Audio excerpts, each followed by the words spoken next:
सभी को नमस्कार एवं नमस्कार। मैं ज्यूरिख स्विट्जरलैंड में भविष्यवादी गेरहार्ड लियोनहार्ड हूं। मैं पिछले सप्ताह एक अद्भुत कार्यक्रम के लिए नई दिल्ली, भारत में था। Times of India, times network India digital fest का आयोजन कर रहा था और मुझे मेरे अच्छे दोस्त कैलम चेज, विलक्षण विज्ञान कथा लेखक के साथ मुख्य वक्ता के रूप में आमंत्रित किया गया था और हमने वहां बहुत अच्छा समय बिताया और मैंने चैट जीपीटी के भविष्य के परिदृश्य और एआई के भविष्य पर व्याख्यान दिया और ये था, मुझे लगता है कि ये बहुत अच्छी बातचीत थी, लेकिन दुर्भाग्य से रिकॉर्डिंग बहुत अच्छी नहीं थी और एक लाइव शो में हमारे बीच कई मुद्दे थे और जैसा कि आप देख सकते हैं ये एक सुपर वाइड प्रारूप था जो बहुत अच्छा था। हम इसे फीचर शो फॉर्मेट कहते हैं, इसलिए मैंने सोचा कि मुझे इसे दोबारा रिकॉर्ड करना चाहिए और एक प्रकार के ऑफलाइन हर स्क्रीन संस्करण में, जैसा कि आप अभी देख सकते हैं, ताकि हम इस महत्वपूर्ण विषय पर चर्चा कर सकें। इसके अलावा क्योंकि फ्यूचर ऑफ लाइफ इंस्टीट्यूट का खुला पत्र जो इस घटना के ठीक अगले दिन सामने आया था, मुझे लगता है कि यह अगला मार्च था जिसमें एआई पर रोक लगाने और एजीआई पर संभावित रोक के बारे में विचार करने का आह्वान किया गया था, जिसके कारण बहुत सारी चर्चाएं हुई। मैंने इस पर एक और वीडियो बनाया है, मैं इसे यहाँ लिंक करूंगा तो आप इसे देख सकते हैं। लेकिन उस संदर्भ के कारण मुझे लगा कि मेरे लिए यह फिर से बताना अच्छा होगा कि मुझे क्यों लगता है कि हमें वास्तव में इस बारे में सोचने की ज़रूरत है कि हम एआई के साथ क्या चाहते हैं। इतना नहीं कि हम क्या प्राप्त कर सकते हैं, बल्कि यह कि हम क्या चाहते हैं। मैं खुद को स्थापित करता हूं और खुद को एक भविष्यवादी मानता हूं, एक ऐसा व्यक्ति जो निश्चित रूप से प्रौद्योगिकी और इन सभी चीज़ों में गहरी रुचि रखता है, लेकिन मैं एक मानवतावादी भी हूं। मैं इस बारे में बहुत बात करता हूं कि इंसान होने का क्या मतलब है, और ऐसा नहीं है कि मैं इसमें पूरी तरह से विशेषज्ञ हूं, लेकिन स्पष्ट रूप से कल्पना, रहस्य, सहानुभूति, चेतना, आध्यात्मिकता, ये ऐसी चीज़ें हैं जो तकनीक नहीं कर सकती और उन दोनों चीज़ों में बहुत बहुत बड़ा अंतर है। मुझे लगता है कि दुनिया का एक प्रौद्योगिकी दृष्टिकोण है जो सिलिकॉन वैली, चीन है और कुछ हद तक अब भारत भी उस दिशा में देखना चाहता है। लेकिन यहाँ मानवतावादी दृष्टिकोण है, मनुष्य के रूप में हम क्या करते हैं, क्या चीज़ हमें इंसान बनाती है और इंसानों और मशीनों में क्या अंतर है। मेरा विचार है कि मशीनें इसी क्षण वास्तविक जीवन का लगभग 3, 5, शायद 10% हिस्सा संभाल सकती हैं और निस्संदेह इसमें वृद्धि होगी, लेकिन जो चीज़ हमें इंसान बनाती है उसकी रक्षा करना वास्तव में महत्वपूर्ण है। और विशेष रूप से उस युग में जहां एआई संभावित रूप से असीमित है, आमतौर पर बुद्धिमान है। और मेरा विचार है कि यह वास्तव में मुख्य प्रश्न है।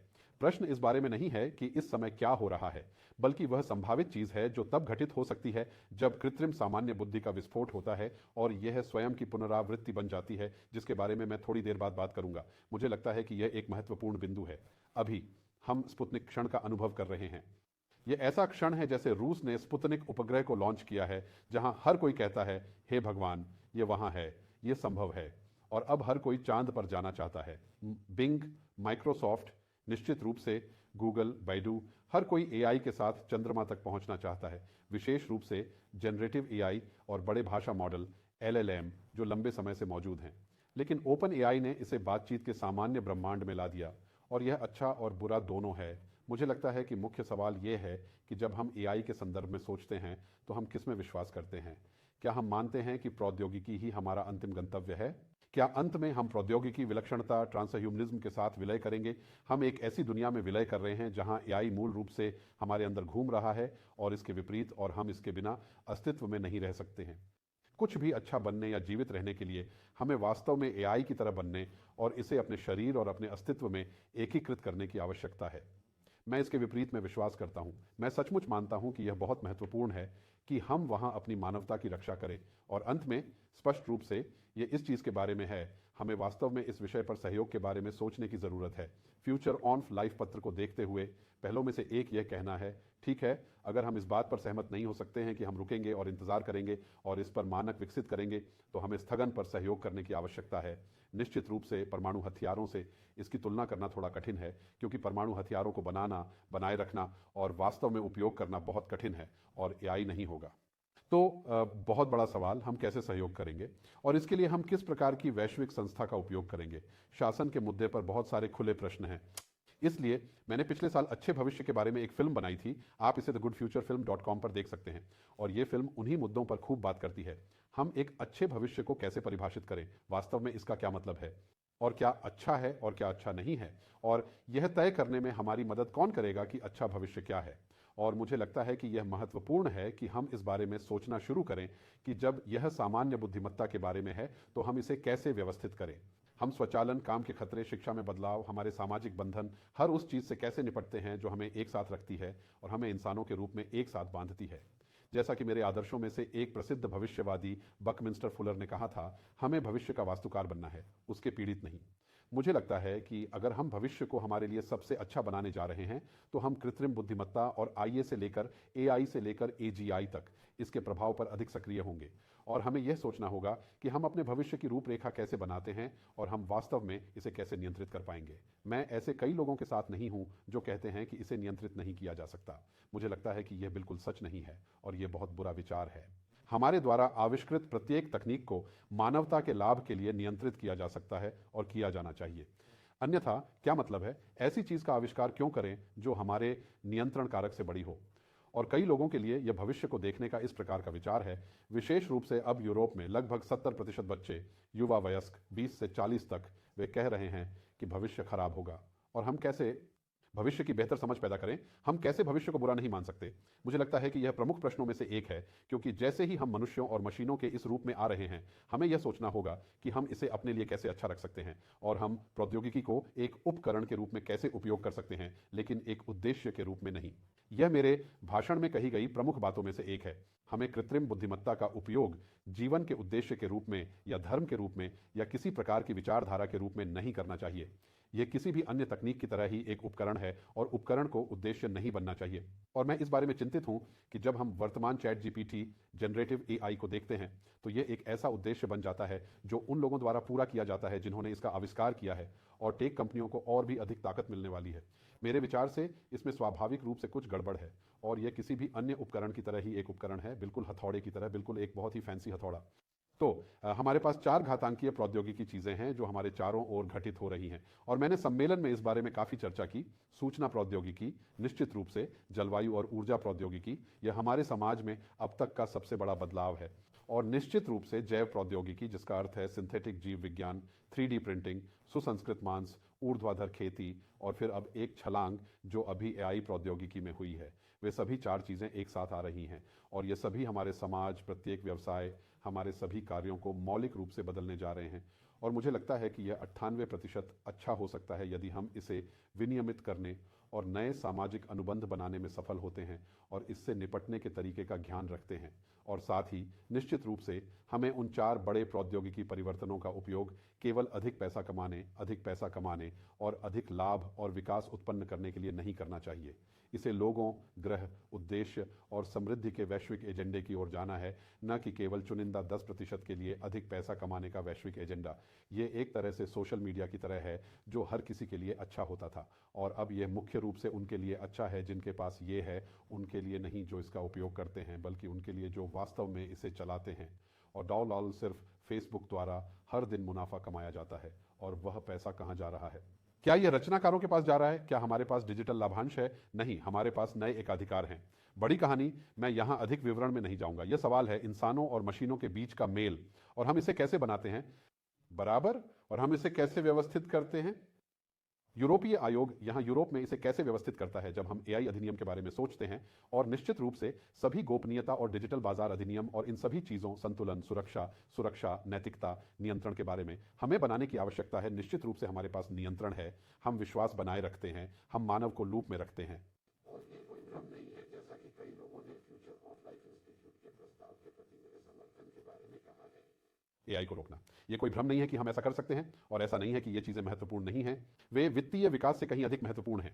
और सिर्फ यह तर्क देना कि हम वित्तीय विकास करने जा रहे हैं और यही एकमात्र चीज़ है जिसकी हम तलाश कर रहे हैं, मेरे विचार में एक तरह से हास्यास्पद है। यह कहने जैसा है कि पूंजीवाद और लाभ और विकास एक उद्देश्य के रूप में बाकी सभी चीज़ों को मात देते हैं, जो स्पष्ट रूप से ऐसा नहीं है। और हमने सहस्राब्दियों के आने और उद्देश्य के साथ दुनिया को बदलने के प्रयास में देखा है। मुझे लगता है कि यही मुख्य शब्द है, उद्देश्य है। इन सब चीज़ों का उद्देश्य क्या है? निस्संदेह हमारे जीवन का उद्देश्य खुशी प्राप्त करना, आत्म साक्षात्कार करना, मरना नहीं, अच्छी तरह से जीना, बच्चे पैदा करना, अधिकार प्राप्त करना है। यही अच्छा भविष्य है, और इसका केवल एक हिस्सा प्रौद्योगिकी और तेजी से प्रतिक्रिया करने या अधिक कुशलता से काम करने में सक्षम होने और इन सभी चीज़ों से संबंधित है। और मुझे लगता है कि तकनीकी प्रक्रिया और प्रक्रिया के प्रति इस तरह का जुनून हमें संभावित चीज़ों के बारे में ज़रूरत से ज़्यादा सोचने के प्रति संवेदनशील बनाता है और कई तरह से भटका देता है, जैसा कि सोशल मीडिया बन गया है। मुझे लगता है कि यह बहुत अच्छी तुलना है। वास्तव में ये स्वर्ग भी हो सकता है या नर्क भी। ये स्वर्ग हो सकता है यदि हम इसका उपयोग कर सकें अधिकतर अच्छी चीज़ों के लिए, और हम बुरी चीज़ों पर अंकुश लगा सकें और उन्हें नियंत्रित कर सकें। यह नरक हो सकता है अगर हमें बस एक ऐसी दुनिया में ले जाया जा रहा है जहां एआई हमारे ईमेल लिख रहा है, एआई हमारे उत्तर दे रहा है, एआई हमारे अखबार के लेख लिख रहा है, समाचार एंकर के रूप में आभासी अवतारों के साथ हमारे समाचार शो चला रहा है, और ऐसा ही होता रहता है। मुझे नहीं लगता कि यह कोई बहुत योग्य भविष्य है। ऐसी बहुत सी चीज़ें हैं जिन्हें मैं भूलना नहीं चाहता, वे महत्वपूर्ण हैं, लेकिन हमारा नकारात्मक पक्ष अप्रत्याशित पूर्वाग्रह और त्रुटियां भी हो सकती हैं। और मूल रूप से बड़े भाषा मॉडल त्रुटि मशीनें हैं, वे मतिभ्रम बक्से हैं, वे सुपर फैंसी तोते हैं, और वे मानव कथा को स्वचालित कर सकते हैं। कल्पना कीजिए कि अगर हमारे पास एक ऐसी तकनीक हो जो हमारे चित्रों को बनाने वाली, हमारे ब्लॉग पोस्ट लिखने वाली, इन सभी चीज़ों का वर्णन करने वाली, हर चीज़ का वर्णन कर सके, तो हम किसी ऐसी चीज़ में फंस जाएंगे जो पुनर्जीवित हो जाएगी। ये मुझे बहुत अच्छा भविष्य नहीं लगता। वास्तव में ये एक वैकल्पिक वास्तविकता, एक अनुकरण का निर्माण करेगा, और इससे एक प्रकार का आलस्य प्रभाव पैदा होगा जो हमें कौशलहीन कर देगा। और न्यूनतावाद तथा अनुप्रयोग, वे सभी अच्छी बातें जिनका वर्णन मैंने 6 साल पहले अपनी पुस्तक प्रौद्योगिकी बनाम मानवता में किया था। तो नकारात्मक पक्ष पर ये सभी संभावनाएं और हम उनसे कैसे निपटते हैं, कौन जिम्मेदार है, हम किसके पास जाएं, हम किस पर भरोसा कर सकते हैं। और निश्चित रूप से दूसरा पहलू, कमोडिटी वर्क को उतारने से ठोस दक्षता और उत्पादकता में लाभ है। यह मूल रूप से डिप्रोटीन, गंदे कुत्ते के खतरे हैं। अगर मशीनें ऐसा कर सकती हैं, अगर हम बुनियादी मानव ज्ञान के काम में तेजी ला सकते हैं, तो यह आश्चर्यजनक हो सकता है। चैट जीपीटी से मेरा काम तेज हो गया है, मुझे यह पसंद है। मुझे लगता है कि वो ठीक है। ये मेरी मानवता का स्थान नहीं ले रहा है, ये मेरी खोज में मदद कर रहा है। ये अच्छा उद्देश्य और अच्छा उपयोग है। और मुझे लगता है कि हमें यह देखना होगा कि क्या हम उन दो अलग अलग चीज़ों के बीच कोई समझौता कर सकते हैं। तो अगर यह सोशल मीडिया की तरह होगा, तो हमारे पास अटलांटिक काउंसिल के शोध के रूप में यह प्रभाव है। साल के अंत तक सोशल मीडिया नेट नेगेटिव हो जाएगा। 53% लोग सोचते हैं कि यह संभवतः सच है, और यह एक डरावनी संख्या है। तो क्या हम ये कहकर उस निर्देश का पालन करने जा रहे हैं कि एआई नेट पॉजिटिव कैसे होगा? अधिकतर नकारात्मक नहीं। और हम केवल ये नहीं कह सकते कि इसे प्रौद्योगिकी द्वारा ही नियंत्रित किया जाएगा, क्योंकि ऐसा नहीं होगा और ऐसा नहीं हुआ है। इसे एक ढांचे की जरूरत है, इसे एक संदर्भ की जरूरत है, इसे सामाजिक संदर्भ की जरूरत है, इसे ज्ञान की जरूरत है। और हम इसे कैसे प्राप्त कर सकते हैं यदि हम इस बारे में बातचीत को आगे नहीं बढ़ाते हैं कि एक अच्छा भविष्य क्या होगा, और हम इसे वास्तव में हम तक पहुंचाने के लिए एआई का उपयोग कैसे कर सकते हैं। और एआई को परिभाषित करने के लिए मुझे लगता है कि यहाँ भी एक महत्वपूर्ण कदम है। डीप माइंड के सीईओ, जो अब गूगल के स्वामित्व में है, का कहना है कि यह कंप्यूटर सिस्टम है जो सूचना और डेटा को ज्ञान में बदल देता है। और यह एक महान परिभाषा है। इससे हमें डरना चाहिए, क्योंकि ज्ञान ही वह चीज़ है जिसके बारे में हम सब कुछ जानते हैं। लेकिन हम मानवीय ज्ञान के बारे में बात नहीं कर रहे हैं, जिसमें सामाजिक ज्ञान, बौद्धिक, गति संबंधी ज्ञान और सभी विभिन्न प्रकार की चेतना और आध्यात्मिक ज्ञान, और वे सभी चीज़ें शामिल हैं जो हमें मानव बनाती हैं। मशीनों में वह नहीं है। ये मूल रूप से तार्किक ज्ञान के बारे में है। अगर कोई अन्य कार न हो तो कार चलाने में सक्षम होना, स्वास्थ्य सेवा से हमारे विश्लेषणात्मक डेटा को देखना, ये वह द्वयाधारी ज्ञान है जो मशीनों के पास होता है। और इन दिनों यह मुख्य रूप से इन चीज़ों के बारे में है, गहन शिक्षण और मशीन लर्निंग। और वह निश्चित रूप से बड़े भाषा मॉडल के पीछे सब कुछ है। और जीपीटी, जेनेरिक पूर्व प्रशिक्षित ट्रांसफार्मर, जिसका वास्तव में आविष्कार किया गया था ट्रांसफार्मर गूगल द्वारा, और फिर खुला स्रोत। मुझे लगता है कि सच्चे और ईमानदार उत्तर देने के मामले में वे वास्तव में एक बड़ी बात बनने के लिए पूरी तरह से अपर्याप्त हैं। वे मूल रूप से एक खोज इंजन से थोड़े बेहतर हैं, एक खोज इंजन से भिन्न हैं, लेकिन हम उनका उपयोग करके वास्तव में भ्रमित हो सकते हैं। मुझे लगता है कि यही वास्तविक खतरा है कि हम उन्हें मानवीय क्षमताओं के समान ही समझते हैं। तो ये मॉडल भाषा में हेरफेर करता है और उत्पन्न करता है सिंथेटिक मानव जैसे पाठ और छवियां बनाता है। बहुत शक्तिशाली। मैंने इसका बहुत उपयोग किया है। मुझे लगता है ये वाकई दिलचस्प है। इससे मुझे अपनी किताब दोबारा लिखने में मदद मिलती है। थोड़ी देर बाद मुझे इसके कुछ उदाहरण मिलेंगे।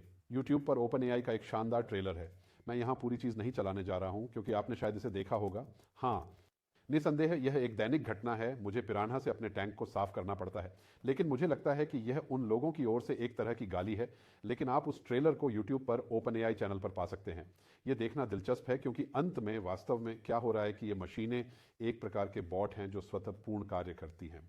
और वे इसे इस तरह से करते हैं कि अब हम उन्हें बॉट के रूप में नहीं सोचते हैं, और वे कुछ ऐसा बना रहे हैं जो देखने और सुनने में बहुत मानवीय लगता है।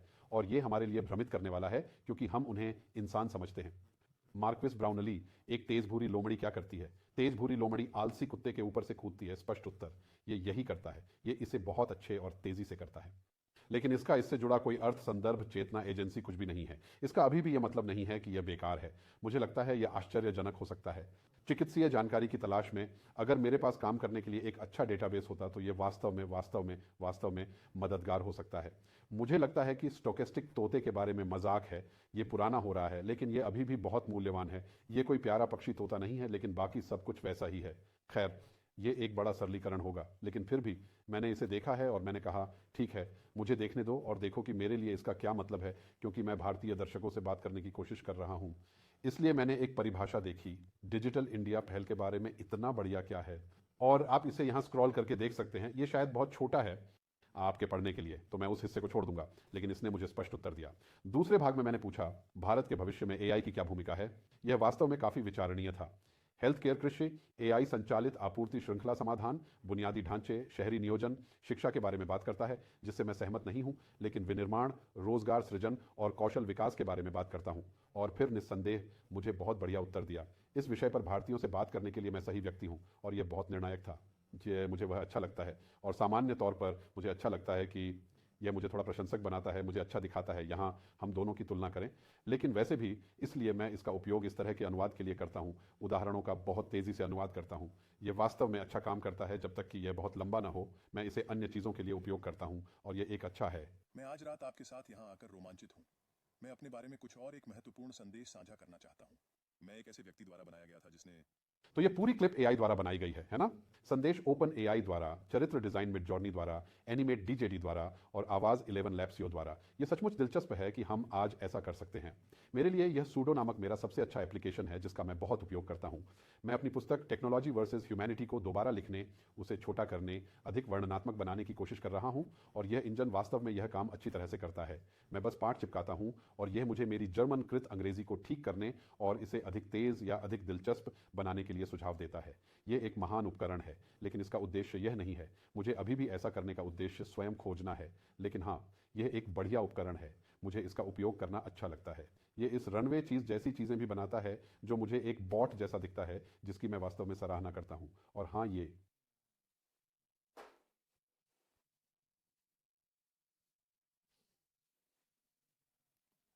इसलिए ये डिज्नी एनिमेटर इस बातचीत से काफी आश्चर्यचकित है।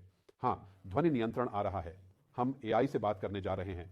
अभी हम टाइप कर रहे हैं, लेकिन कल्पना करें कि अगर हम इससे बात करते हैं तो हम वास्तव में विज्ञान कथा, विज्ञान तथ्य स्तर पर हैं, जहां एक एआई हमारे लिए हर फोन कॉल का पूरी तरह से जवाब देने में सक्षम है। और यह सिर्फ हमारे साथ नहीं है। कल्पना कीजिए कि क्या होगा जब 3 या 4 अरब लोग बोलने में सक्षम होंगे और उन्हें अपनी पसंदीदा आवाज में उत्तर मिलेगा। डरावना और चिंताजनक, क्योंकि हम कृत्रिम मानव, ह्यूमनॉइड बनाने की राह पर हैं। यह अमिका है। यह दिलचस्प है, क्योंकि कल्पना करें कि चैट जीपीटी कार्यक्षमता और वह संयुक्त है। यह सैमसंग नियॉन है, सैमसंग नियॉन का कृत्रिम मानव। उन्होंने वास्तव में इसे ऐसा कहा था। इसका उपयोग शॉपिंग मॉल और सामान में किया जाना चाहिए। बहरहाल, उसके साथ किस्मत अच्छी रहे। यदि यही हमारा भविष्य होगा, तो मुझे पूरा यकीन नहीं है कि हम वास्तव में यही देखना चाहते हैं। हम सिर्फ यह तर्क नहीं दे सकते कि एआई अपरिहार्य है, क्योंकि हम बहुत पैसा कमाते हैं और वहाँ बहुत सारी शक्तिशाली कंपनियां हैं। मुझे लगता है कि यह कोई अच्छा विचार नहीं है। यदि हम इसे प्राथमिक नियम के रूप में मानते हैं, तो हम सबसे बड़ी शक्ति के नियम का पालन करते हैं, न कि मानवता की सबसे बड़ी आवश्यकता के। हमें संपूर्ण नैतिक दृष्टिकोण रखना होगा, और शायद यह आदर्शवादी है। मैं आपको यह कहते हुए संतुष्ट करूंगा कि मनुष्य के पास वास्तव में ऐसा करने की क्षमता है। हाँ, मुझे लगता है हम ऐसा करते हैं। और ह्यूमन काइंड जैसी किताब पढ़ें कि मनुष्य ऐसा करने में कैसे सक्षम है, और हम हमेशा से कैसे सक्षम रहे हैं, और हमने यह साबित कर दिया है। इसलिए यह दृष्टिकोण कि मनुष्य अधिक पैसा कमाने या अधिक शक्ति हथियाने के अलावा कुछ भी अच्छा करने में सक्षम नहीं है, मुझे लगता है कि यह दोषपूर्ण है। मैं उस पर विश्वास नहीं करूंगा। मैं उन लोगों के लिए चर्चा के लिए तैयार हूं जो इस पर विश्वास करते हैं। तो जैसे ही हम उस भविष्य में जाते हैं, सैम ऑल्टमैन का एक बेहतरीन उद्धरण था, जिसे मैंने यहां दिल्ली में शो में इस्तेमाल किया, और मूल रूप से यह कहता है, मशीनों के लिए सोचने, बनाने, समझने और तर्क करने की अभूतपूर्व क्षमता संभव हो रही है। और मुझे नहीं लगता कि यह वास्तव में पूरी तरह सच है। मुझे लगता है कि यह एक दृष्टिकोण है जो हमारे पास हो सकता है। यह एआई क्रांति है। हाँ, हम इतनी संपत्ति बना सकते हैं कि हर किसी के पास उनकी ज़रूरत की चीज़ें हों। खैर, मेरे विचार से यह सिलिकॉन वैली की विशिष्ट सोच है। प्रौद्योगिकी ऐसा नहीं करती। यह बेहतर उपकरण बनाता है। और यदि आपके पास अधिक शक्ति है तो आप उपकरणों का बेहतर उपयोग कर सकते हैं। लेकिन अगर हम चाहते हैं कि हर किसी के लिए ऐसा ही हो तो हमें थोड़ी सी नीति की आवश्यकता होगी। यदि हम एक समाज के रूप में इसे जिम्मेदारी से प्रबंधित करते हैं तो इस विषय पर उनकी प्रेस विज्ञप्ति में यह उनका आखिरी वाक्य था। मुझे लगता है कि यही कुंजी है। हम इसे जिम्मेदारी से प्रबंधित नहीं करने जा रहे हैं। अगर यह पैसे के बारे में है, अगर यह लाभ और विकास और शक्ति के बारे में है, चाहे यह चीन बनाम यूरोप बनाम भारत बनाम अमेरिका है, अगर यह हथियारों की होड़ में सैन्यीकृत होने वाला है तो यह नहीं है जिम्मेदार। और फ्यूचर ऑफ लाइफ इंस्टीट्यूट का खुला पत्र यही मांग रहा है। इसीलिए मुझे लगता है कि यह इतना महत्वपूर्ण है और मैं वास्तव में सोचता हूं कि हमें इसी एजेंडे पर आगे बढ़ने, वैश्विक चर्चा शुरू करने की जरूरत है। और मैं वास्तव में एक ऐसा कार्यक्रम देखना पसंद करूंगा जो इस बहस पर केंद्रित हो कि हम इस दुविधा को कैसे हल करेंगे जो पूरी तरह से धन, लाभ और विकास, लालच और विकास और उन सभी अच्छी चीजों से प्रेरित है जिनकी हमें उनमें से कुछ की आवश्यकता है। बेशक या लोगों, ग्रह, उद्देश्य और समृद्धि द्वारा संचालित, जो निश्चित रूप से एक विकास एजेंडा भी है लेकिन थोड़ा अलग है। तो यह मशीन जो वास्तव में वास्तविकता को चित्रित कर सकती है, जो उसे समझ सकती है, फिर वह सोच, निर्माण, समझ और तर्क बन सकती है और वास्तविकता को समझ सकती है। मुझे लगता है कि यह एक डरावना विचार है। मुझे नहीं लगता कि आम तौर पर एक बुद्धिमान मशीन हम पर बहुत दयालु दिखेगी। ये कुछ ऐसा है जैसे मैं यहाँ जंगल में चल रहा हूँ और कुछ चींटियों में घुस जाता हूँ। मुझे ध्यान नहीं आता कि मैं मार रहा हूँ, लेकिन मैं उनके बारे में ऐसा ही महसूस करता हूँ। और शायद AI या AGI हमारे बारे में इसी तरह सोचेंगे। इससे मैं एक पल के लिए वहाँ से हर उठता हूँ। इसलिए मुझे लगता है कि यह वास्तव में महत्वपूर्ण है कि हम किस प्रकार के लेंस के बारे में सोचें। जब हम दुनिया देखेंगे तो क्या हमारे पास होगा? क्या वह किसी मशीन का लेंस होगा? एक मशीन हमें बता रही है कि दुनिया को कैसे समझें। मुझे लगता है कि यह भी बहुत बुरा विचार है।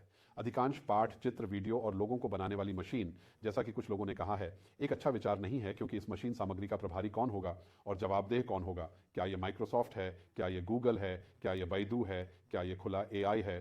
ठीक है, हाँ, वे कोशिश कर रहे हैं, लेकिन आप जानते हैं वे अपने शेयर धारकों, शेयर बाजार के प्रति जवाबदेह हैं।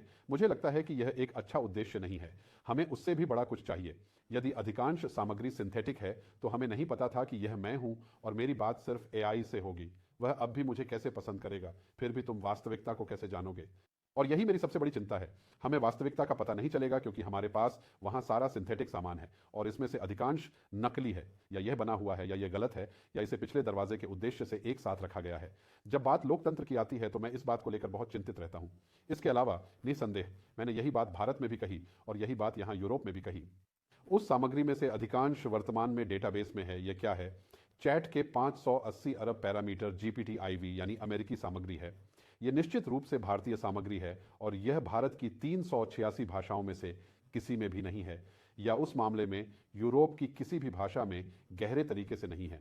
उस सामग्री का अधिकांश हिस्सा इंटरनेट की पृष्ठभूमि तक ही सीमित है, जो कि बड़े पैमाने पर, विशेष रूप से चीन में, निश्चित रूप से US आधारित या अंग्रेजी सामग्री रही है। लेकिन यह निश्चित रूप से बढ़ रही है और यह उन चीज़ों को सीखेगी। लेकिन यह भी सोचने वाली बात है। सारा पूर्वाग्रह और उस सामान के बारे में सारी जानकारी वहीं वहीं अनफिल्टर्ड है। और इसीलिए मैं हमेशा कहता हूं कि जिस तरह से मशीनें दुनिया को देखती हैं वह वास्तविक जीवन के 90% को नज़रअंदाज कर देती है। ये दुनिया को डेटा के माध्यम से, डेटा फीड, एक बाइनरी फीड 0 और 1 के माध्यम से देखता है। इंसान ऐसे नहीं होते। मनुष्य सभी संवेदनाशील हैं। हम अपनी सभी बातचीत में, चाहे वह यहाँ ऑनलाइन हो या मीट स्पेस और वास्तविक जीवन में, हम अपनी आंखों से देखते हैं, अपनी त्वचा से, अपने दिल से, अपने कानों से देखते हैं। हम सभी महसूस कर रहे हैं और यह 100% हकीकत है। इसलिए मैं इस बात को लेकर चिंतित हूं कि AI वास्तव में भविष्य में ऐसा कैसे करेगा। ऐसा परिदृश्य तैयार करना है जहां हम सभी संवेदनशील हो सकें। मुझे लगता है कि यह संदिग्ध है कि यह एक अच्छा विचार है। एक समग्र दृष्टिकोण में उन चीज़ों को शामिल किया जाएगा जिनके बारे में AI को कुछ नहीं पता है। हमारी आध्यात्मिकता, हमारी सोच, हमारी भावनाएं, एक दूसरे के प्रति हमारी भावनाएं, वे सभी चीज़ें जो वास्तविक दुनिया का हिस्सा हैं, जिनके बारे में मशीनों को कुछ भी नहीं पता है। मैं उदाहरण लाया। मुझे लगता है कि यह यहाँ एक बेहतरीन ट्रेलर है। आप इसे YouTube पर देख सकते हैं क्योंकि मैं वास्तविक गाना नहीं चला सकता। ये निश्चित रूप से रोलिंग स्टोन्स से स्टार्ट मी अप है। सबसे अद्भुत। मिक जैगर बिल्कुल अद्भुत हैं और यहाँ जो वास्तव में दिलचस्प है उसकी तुलना मशीन से नहीं की जा सकती। यह मिक जैगर है। वह जो करता है वह उसकी मानवता है। मशीन उन चीज़ों में से एक है और सीखना सिर्फ याद रखना नहीं है। यदि हम इसे एक निचली पंक्ति के रूप में घटाएं तो सीखना याद रखना नहीं है। ये डेटा डाउनलोड नहीं कर रहा है। इंटेलिजेंस केवल डेटा प्रोसेसिंग नहीं है। मनुष्य केवल मस्तिष्क से नहीं सोचता, हम शरीर से सोचते हैं। बोलना सोचना जैसा नहीं है और बड़े भाषा मॉडल बोलने और शब्दों के बारे में है। और ये सब सिर्फ हकीकत नहीं है। मनुष्य द्विआधारी नहीं है। हम शून्य और इकाई तथा हाँ नहीं, यह और वह में नहीं सोचते। हम बहुत अधिक जटिल हैं। वास्तविक जीवन डेटा से परे है। केवल तर्क ही पर्याप्त नहीं है। यह समझना बहुत महत्वपूर्ण है कि अकेले तर्क हमें वहां तक नहीं पहुंचाएगा। यह हमें बस रास्ते का एक हिस्सा मिल जाएगा। और अकेले तर्क भी बहुत खतरनाक है, क्योंकि यह हमें ऐसी जगहों पर ले जा सकता है जहां तर्क हर चीज पर शासन करता है। और यह कई बार कहा गया है कि बुद्धि के बिना ज्ञान रेत में पानी के समान है। मुझे लगता है कि यह गिनियन कहावत है, और यह वास्तव में महत्वपूर्ण है, क्योंकि मुझे लगता है कि आध्यात्मिकता के बिना ज्ञान भी एक खतरनाक चीज है। तो कुल मिलाकर ये मशीनें हमें जो विश्वास दिलाती हैं, मानव जीवन उससे कहीं अधिक जटिल है। और मैंने सम्मेलन में और दिल्ली में इंडिया डिजिटल फेस्ट में सम्मेलन के आसपास की सभी बातचीत में इसके बारे में काफ़ी बात की। आप जानते हैं हम मशीनों की तुलना में कैसे तुलना करते हैं। हम इस तरह के सुपर मस्तिष्क से कहीं अधिक हैं जो विकिपीडिया को याद कर सकते हैं 2 मिनट में और सारा डेटा याद कर लें। लेकिन दुनिया सिर्फ डेटा नहीं है। ये गार्डनर के अनुसार सामाजिक, बौद्धिक, गतिज बुद्धि लगभग 8 अलग अलग बुद्धिमत्ता है, और निस्संदेह भारतीय दर्शन इसका एक बड़ा हिस्सा है। मैं 1 सेकंड में इस पर वापस आऊंगा। आर्थर सी क्लार्क ने कहा, मैं आपको याद दिला दूं कि जानकारी ज्ञान नहीं है और ज्ञान ज्ञान नहीं है। प्रत्येक एक दूसरे से विकसित होता है और हमें उन सभी की आवश्यकता है। भारतीय दर्शन पर वापस जाएं। योगी दर्शन के मन के 4 पहलू, जिस पर भारत में चर्चा देखना बहुत दिलचस्प था। जब मैं बोल रहा था मानस, चित्त जो स्मृति का भंडार है, ये एक तरह का है मशीन की तरह, है ना। अहंकार, कोशिकाओं की कोशिकाएं, बुद्धि, ये सभी चीज़ें जिनके बारे में मैं बहुत अधिक नहीं जानता, लेकिन मैं अभी इसके बारे में पढ़ रहा हूँ, उस बुद्धिमत्ता का एक बड़ा हिस्सा है। तो इस बिंदु पर मैं एक विशेष अतिथि और ऐसे व्यक्ति को लाया जिस पर मैंने पहले कई बार ध्यान नहीं दिया था, लेकिन कई लोगों ने मुझे बताया कि इस पर टिप्पणी के लिए सद्गुरु को लाना अच्छा है, जो भारत और दुनिया भर में बहुत पूजनीय हैं। आप में से बहुत से लोग अपने व्यवसाय से बाहर हो जाएंगे जब तक कि आप कुछ ऐसा नहीं करते जो एक बड़ी मशीन नहीं कर सकती। आप सभी को इसके लिए अभी से कमर कस लेनी चाहिए।